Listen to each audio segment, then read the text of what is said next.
I was given to understand by a research agency in Delhi that 5 million Indians have visited internet looking for child pornography.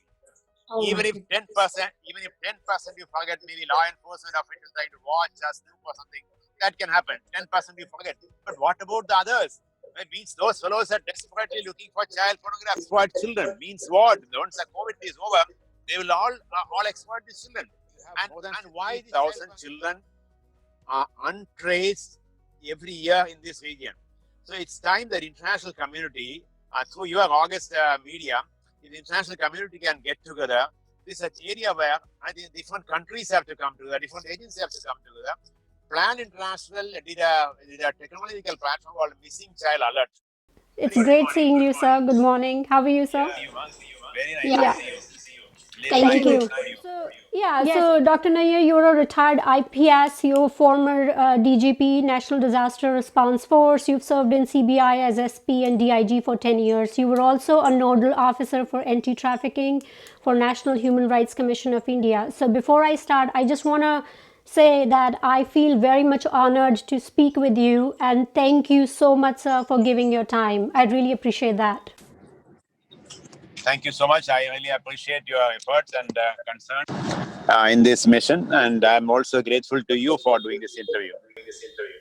Sir, please share about your journey. I heard that you've graduated from FBI National Academy of Quantico, and then you are also working on you're spearheading some missions now. So could you just quickly give us a little information to us?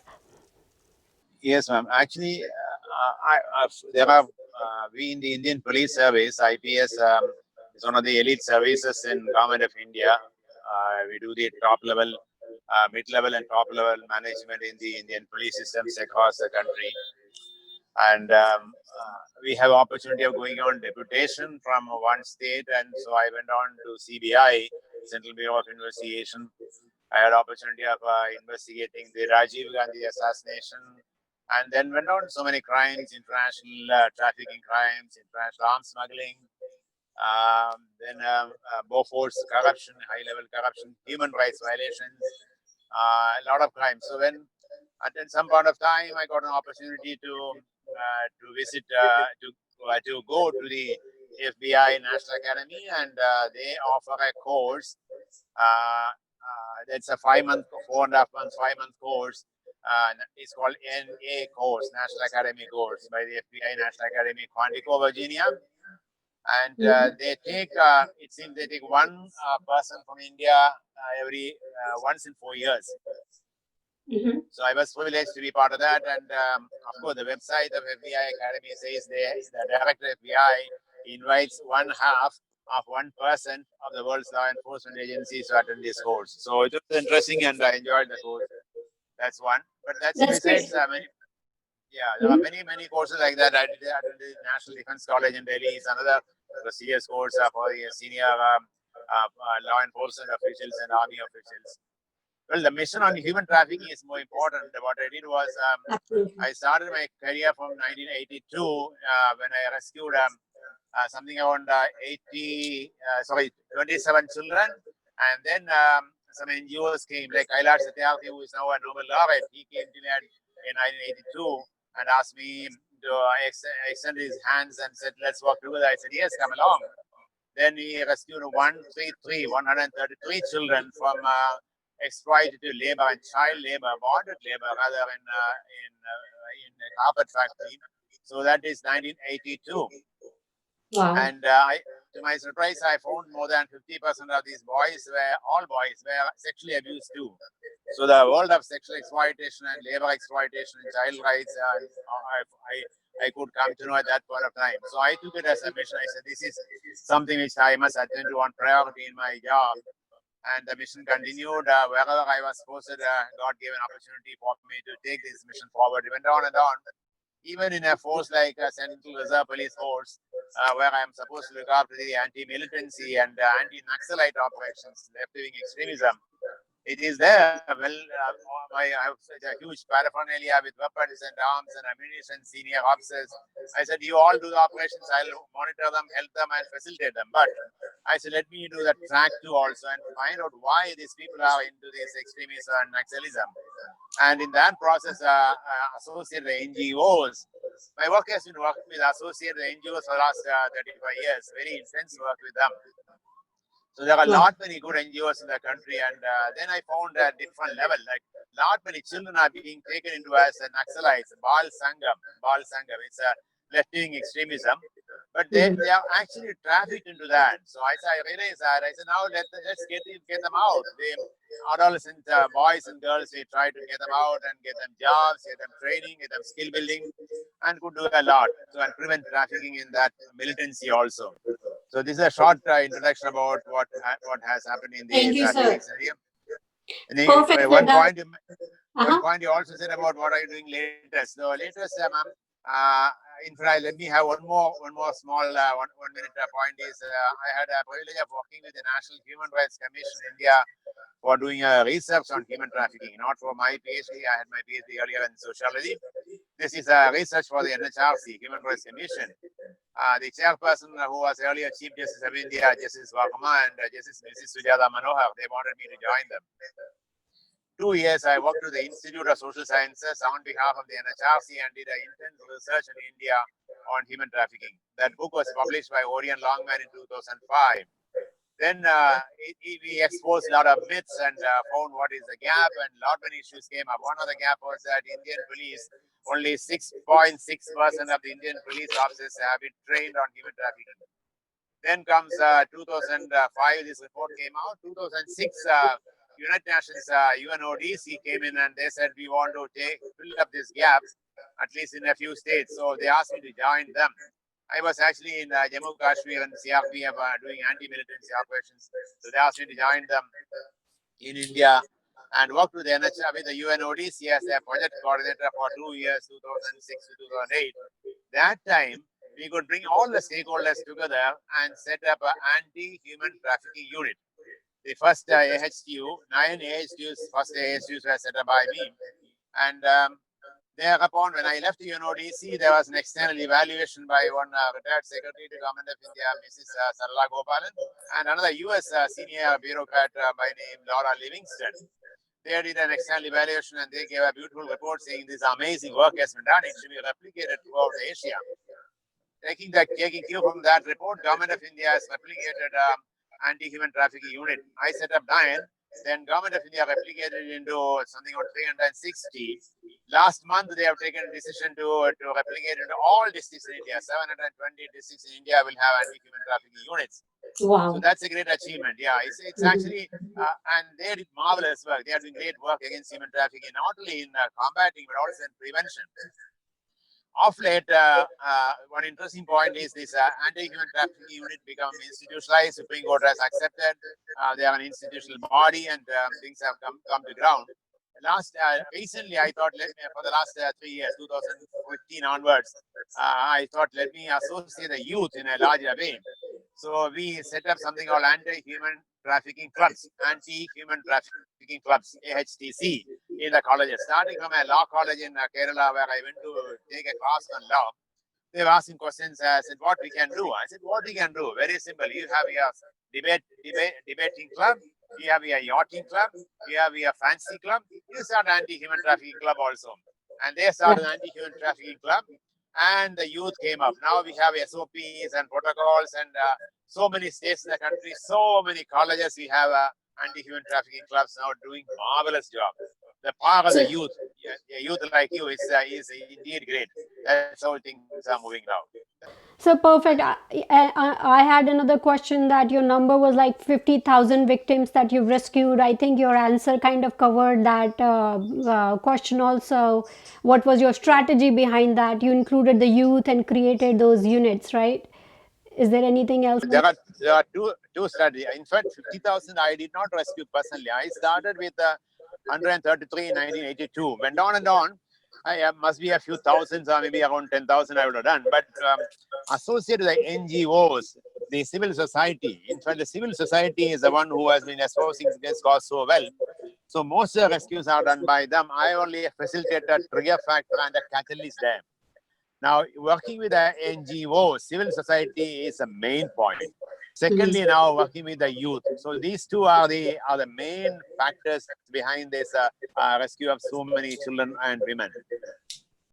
So you're also, I think, known as father of anti-human trafficking, right, in India, and you are associated with UN Office of Drugs and Crime. What has been your biggest challenges by far? Ma'am, let me caution a little bit. That particular word, father of anti-human trafficking mission in India, was coined by Dr. Kiran Bedi, who is the first Indian women IPS officer, and now she is the governor of a union territory called Pondicherry.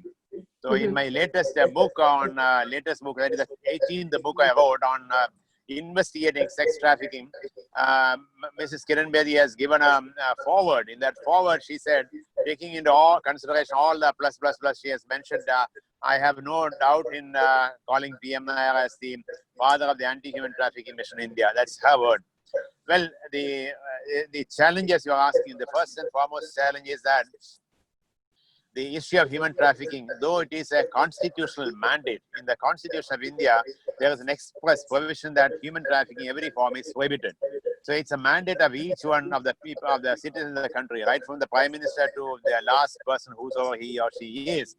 But unfortunately, when Dr. Ambedkar made it so important and put in the Constitution. But unfortunately, that spirit has not come down to the polity now.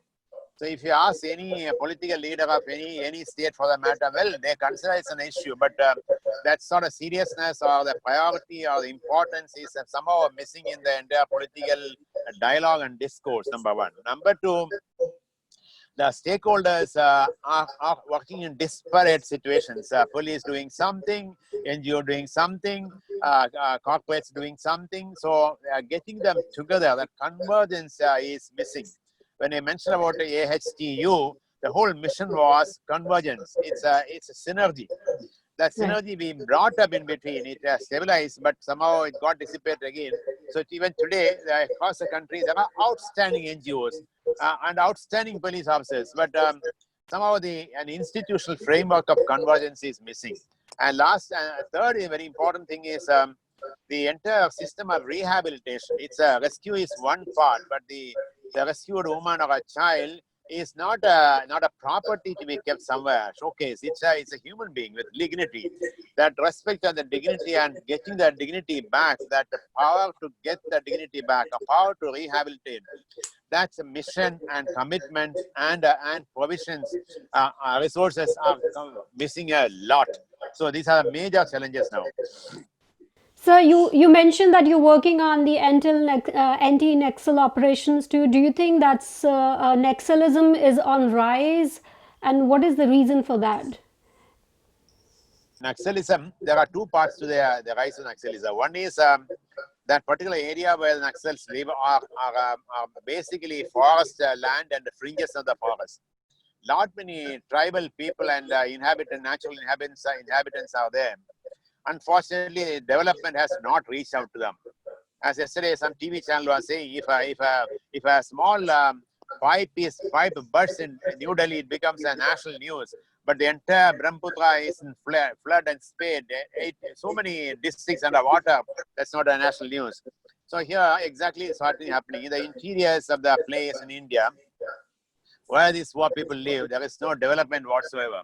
So when they were not getting development, they were not able to sustain themselves. Naturally, they became rebels. And these Naxalites capitalized that rebellion and they became a movement. Therefore, there is definitely an issue why they are Naxalites. They are not there because they are mercenaries. It's a question of survival, question of existence. Now, their leadership in the Naxalites caught them over and became criminals. They have become organized criminals. So their mission was to capture power. To capture power is something totally different. How do they capture power? By killing people, killing police. So many people have died in this mission, and innocent policemen, constables whose family survives on their small earnings have been butchered to death by Naxalites. So they can become organized criminals. So this is an area where you have a completely dichotomous scenario.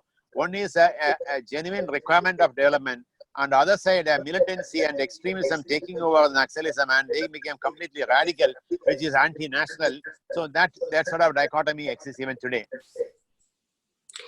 So, do you have any message for people who might be watching, how they can help the Indian police who are fighting this heinous crime, or any NGO also, heinous crimes like flesh trade? What are the what they can do to support? Well, lot can be done. My message to my friends and colleagues who are watching would be that this issue of human trafficking means buying and selling human beings, buying and selling women and children, buying and selling our sisters and daughters and our boys.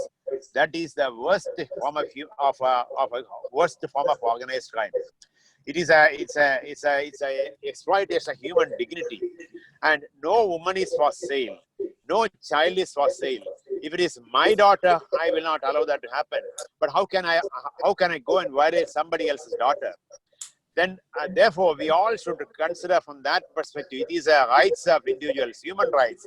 Whatever I give to myself, I give to somebody else also. If whatever I give to my daughter and my wife, I must give the same thing to other woman also, other child also. Therefore, if all of us can take on this mission, that this ending human slavery, I think each one of us can do a lot. Whatever you do, little bit will make a tremendous impact. Anything you can do, small things like if a carpet factory is making carpets, and in that process they are abusing and violating children, child exploitation, don't buy the carpet. How many of you watch child pornography?